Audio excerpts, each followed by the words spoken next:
Okay, mayong mudto na usab kanatong tanan Luzon, Visayas, Mindanao. Mayong mudto Philippines, mayong mudto world, mayong mudto universe. Ano na punta mga higala, hindi nga itong tulumanon sa kahanginan, CONA, Catechesis on Air, o ako lang gihapon kini ang iyong ubus nga alagad, Reverendo Padre Edwin Academia Acab. May mundo. May mundo na kanatong tanan mga higala, no?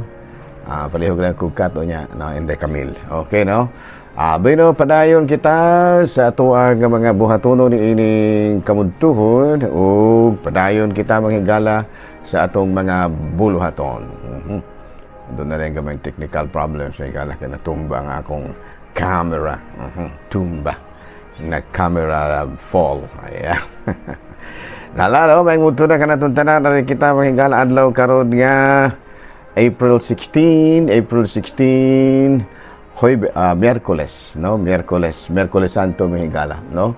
Abino ako ding timbayaw og may mudto ang akong mga kaigsuunan mga higala nga taga Pamplona. Oh, special mention ginato mga taga Pamplona mga higala. Congratulations kay ang inyong kuan din ha, ang inyong pinalangga nga anak nga si Monsignor Glenn Corsiga, no, nahimo namang obispo, no, gi-announce kini kagahapon adlaw dito sa Vatican sa may alas 12 ang takna sa kagabion dito sa Vatican mga higala. O gani dakong kalipay sa Diocese of Dumaguete nga usa na usab, no, ka bag-o nga obispo nga naggikan sa Diocese of Pamplona. Diocese of Pamplona, kining parokya sa Pamplona nga diocese kining gitawag nato Our Lady of Pilar Parish ang nahimo na karon nga obispo. Ang ang pangalan mahigala mao si Monsignor Glenn Corsiga. Nahala, no? Maayong mudto na kanatong tanan mga higala, naghinaot kitang tanan nga ana kamong tanan sa Kapiskay Pangluwas. Bino mga higala, ato dahil nga timbayaon sa may mundo ang atong talahorong obispo, Bishop Julito B. Cortez, ang atong station manager, si Father Rama Ata, ang ato apong mga kaubanan nga mga kaparian, Lukop, Kabisayan ug Mindanao, nga maabot din ang ato nga pagsibya, no? So, labi na gayod sa atong mga kaigsuunan usab din na sa may Diocese of Ipil, no? Nga aduna na mo'y bag-o nga obispo, no? Amo ako ning kauban nga pari diri sa Diocese of Dumaguete. Apan sa dili pa ato da nga timbayaon usab og maayong mudto ang akong mga classmate, no? Si Padre Obing Masyon, si Father Tonton Arnaiz, of course si Father Dodong Ruiz do din ha sa may parokya sa may kining Kantili. Dapit din ha sa parokya sa may Batingil. O nga manusab din ha sa kining Himalalod, no? Ang akong classmate usab nga si Padre Dami Heramis. O nga manusab ang akong mga classmates mga gala, no? Dito sa Archdiocese of Cebu, si Padre si Padre Joseph Anore, no? Si Padre Glenn Banson, si Father Joey Balsinia, si Padre Rosdel Noel, no? Bagaimana usab si Padre na kining Peter Necesario, si Father Mario Atienza, si Father Omen Mahusay, si Father Kipling Agravante, si Father One Rosaroso, o bagaimana usab si Padre One Rosaroso, si Padre Melton Medina. Ngayon din na sa Cebu, ang akong classmate din sa Maasin, ang akong classmate din ha si Padre Dudong Cordobes o si Padre kining Samuel Papa. Ayan, no? Lala, no? May muto na kanatong tanan mga higala, naghinaot kita nga ana kitang tanan sa Kapiskay sa Panlawas ni ining kamuntuhon. Lala, no? Ano kita mga higala sa CBCP News, Ipil Ipil Diocese gets new bishop, ending nearly 2 years vacancy. No? Ang Diocese of Ipil, Zamboanga, Sibugay, doon na naging bagong obispo sa katauhan ni Monsignor Glenn Corsiga nga mauna karon ang Bishop-elect Glenn Corsiga.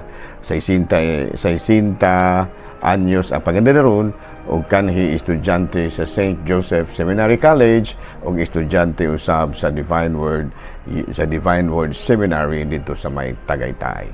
Si Father Glenn, si Bishop-elect Glenn Corsiga, naordinahan isip sa kapari niadtong December 14, 1993.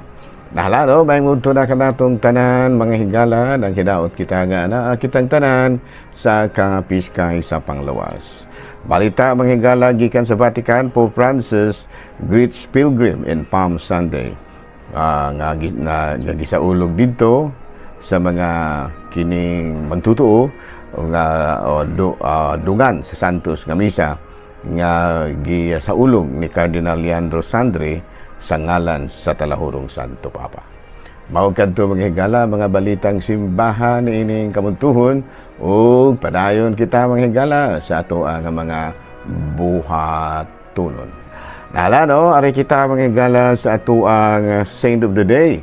Boy na mga higala ang atong Saint of the Day karon, April 16. Walay lain kung dili si. Abi nung katingala mga higala nung naigatukar-tukar kay silingan magunako ning kwan dire. Gym dire sa ayungon muna nga medyo madungog usahay ang mga graduation exercises. Abi na may agato karon nga santa mao si San Bernardita Sobiru, Saint Bernadette Sobirus. Natawo siya Sobiru. Natawo siya ni antong 1844 o namatay ni atong 1879. 14 anyos siya sa dihang aduna siya visionary sa atong ni Mama Mary nga may pakita kaniya 18 times. The final appearance was on July 16 at the bank of Gave River. Instruction sa Mama Mary nga usa ka chapel ang tukuron sa nasangpit nga lugar aron ang mga tawo mangkuan dito, no? Maghimo sa ilaha nga pagpanghinlo. She entered the convent of the Sisters of Notre Dame ni adtong April 16, 1879. So karong adlaw mga higala ato nga gihinumduman si Saint Bernadette Sobiru, no, nga nagpakita dito sa may Gave River, sa may kining ingon niya na, no, dito sa may Fatima, ano, dito sa Fatima, no, si Saint Bernadette Sobiru. Nahala, no, padayon kita mga higala sa tuag mga buhatono ni ining San Bernadette Sobiru, dili na pati yung higala Lourdes, berhin sa Lourdes. Okay. Nahala, no, padayon ta mga higala sa tuang mga San Bernadette de Mejeros sa Sobiru, nagpakita din dito sa Lourdes, no, dito sa Gave River sa Lourdes. Ayan, no, sa tupang nagpakita kaniya mao ang mahal nga birhen sa Lourdes. Ayan, no, klaro na. Nahala, no, arita mga higala sa ato ang catechesis. Unang pangutana, Pader. Unang pangutana. Kini bang may mga church organization, Padre, nga moangon nga moingon nga ang Lord's Day is Sunday. Is it true? Ayan, no. That the Lord's Day is Sunday, is Saturday. Ayan, no. May mga church organization nga moingon nga ang Lord's Day kuno Sabado. Magsaulog sila sa Lord's Day Sabado. Medyo nasa sipiyat sila gamay, no, nga kanang ato mga church organization kung tungod kay ang Lord's Day maugyod ang adlaw, ang Sunday maugyod ang adlaw sa Ginoo, when God calls His people together to worship Him and to renew the baptismal covenant. Once again, we promise to put sin out of our lives and to live with Christ, with God, with Christ, for God. Okay, no? Sa ito pa, katong na imiingon nga doon na mag-imiingon nga doon ay organization nga miingon nga sa ulogon ko nila ang Lord's Day Sabado. Dili. Ang Lord's Day mao na ang Domingo, no? Kay mao man ang adlaw nga gitawag kita sa Ginoo or maghiusa ug pagampuan kanila nya atong nga gikuhaan na nagbase mao ang adlaw nga pagkabanhaw ni Kristo, no? Kining gitawag nato og Easter Sunday o mausab kining adlaw nga mikunsad ang Espiritu Santo, gitawag nato Pentecost Sunday, no? Ug daghan pang mga significant days nga maoy makaingon kita nga si Kristo ang adlaw nga Domingo mao gi pinakabug-at nga adlaw sa semana alang kanatong mga Kristohanon. Okay, no? So ang Lord's Day dili Sabado, kung dili unsa ganito Domingo. Okay. Another question mga higala. Unsa ganito mga higala ang Pwede, nangita ko sa certificate of baptism sa akong anak kay magpakasal. Unya, wala na ako makita. Pwede ra nga pabunyagan ako usab ang akong bana. Ayo ra, no? Every person not yet baptized and only such a person is able to be baptized. No? Katoro yung walay bunyagan, pabunyagan. Bino, ang dawaton sa imong anak, dili bunyag yun nga regular baptism. Kung dili, kung ado naman gani, gitawag lamang ka na og conditional baptism. Sa ato pa, kung wala pa siya mabunyagi, sama ra siyang nabunyagan na. Pero nabunyagan na siya, wala na ikwenta ang iyahang bunyag. Okay, klaro? Padre nataw ang bata sa among silingan, medyo masakiton, sumatod pa sa mananabang, iyan na kunong nabunyagan. Balid baka tong iyang bunyagan dili man sa pari. Pangutan-on sa nato kung giun sa pagbunyag, ang tubag na ana, pangutan-on sa nato kung giunsa niya pagbunyag, kung Trinitarian formula ba ang iyang gigamit. Ang Trinitarian gani ang iyang gibunyagan sa ngalan sa Amahan, sa Anak, sa Espiritu Santo. Kung giingon niya na pagbunyag, tubig pod, tubig nga tingin ba ang kuan ba, tap water mao iyang gigamit o bendita, ingon niya na no may gigamit siya pagbubo sa bata, balid gito iyang bunyag. Pero kuan pa to siya kanang gitawag na to kung pananglitan o mabuhi ra gyud ang bata bisan tuod kung masakito na pa nabuhi ra, idayon lamang ginato og bunyag dito sa kining pasimbahan. Pero kung wala, amo na to siya, binunyagan na to ang bata. No, klaro? Okay, another question. Father, dili manan isang question na ni. Muadto mi sa Saudi Arabia, so dili pa makaintra, dili may makasimba sulod sa usa ka bulan. Dili may makasala padre. Dili ra, no? Kay kuan man kanang gikuan man mo. Dili man mo pwede kay wa may simbahan sa Saudi Arabia. Wa man dito.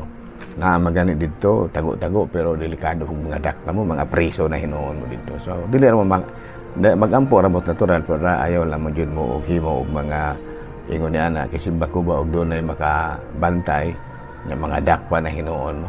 No, sumayo nga musubay ra gyud taog unsay balao dito sa Saudi Arabia, no?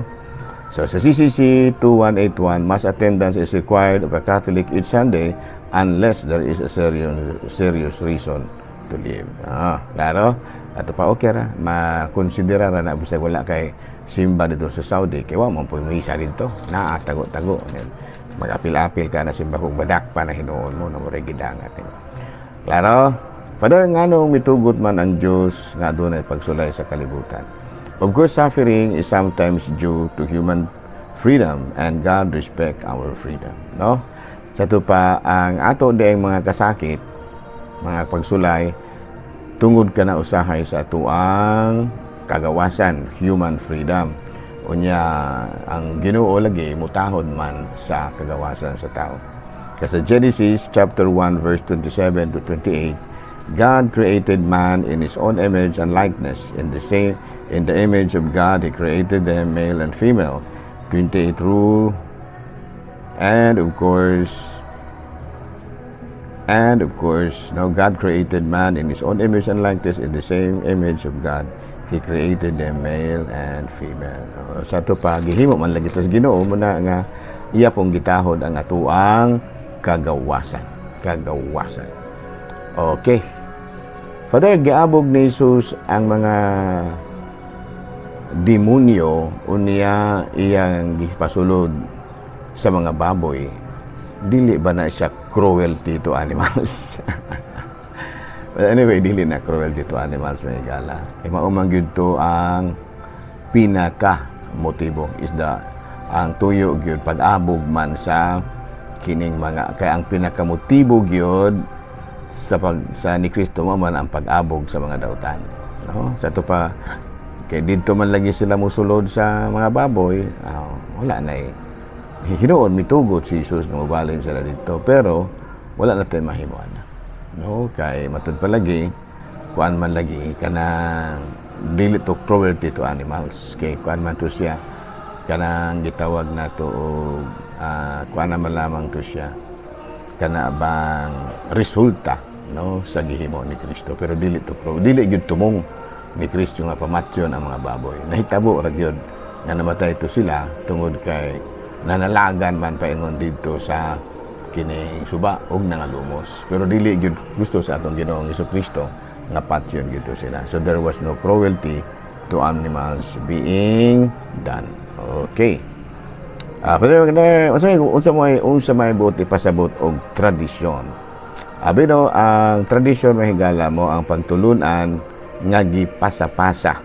Nga gipasa-pasa ba pagtulunan. Tradere meaning to hand over. Sa 2 Thessalonica 2 chapter 15, so then brothers and sisters stand firm and hold to the tradition which you were taught by us, either by word or by word of mouth or by letter. Okay, no? Sa ito pa doon yung mga bagtulunan, mga higala nga gitudlo, pinaagi sa pulong, dili sa sulat. No? Abi no, din na lang una kita kutob, mga higala. Ako lang gihapon kini inyong ubos nga alagad, Reverendo Padre Edwin Academia Akab. Manamilit na usab kaninyo. O umagadlaw may gala Huwebes, wala na tayo kuan. Wala na tayo sa tayo programa. Kay mga kuana, katunang mga drama nga pinahaom sa Huwebes Santo o sa kining gitawag na to og Biyernes Santo. Usob ta og kuan o niya na sa Lunes. Nga to ang Sibya na po. Okay, klaro? Din lang nakutob. Ako lang gihapon kini yung ubos nga alagad. Reverendo Padre Edwin Academia Akab, manamilit na usab kaninyo ug manalangin kanato ang Dios nga magkaagahon sa Amahan, Anak, Espiritu Santo. Amen. Gunung Pilipinas.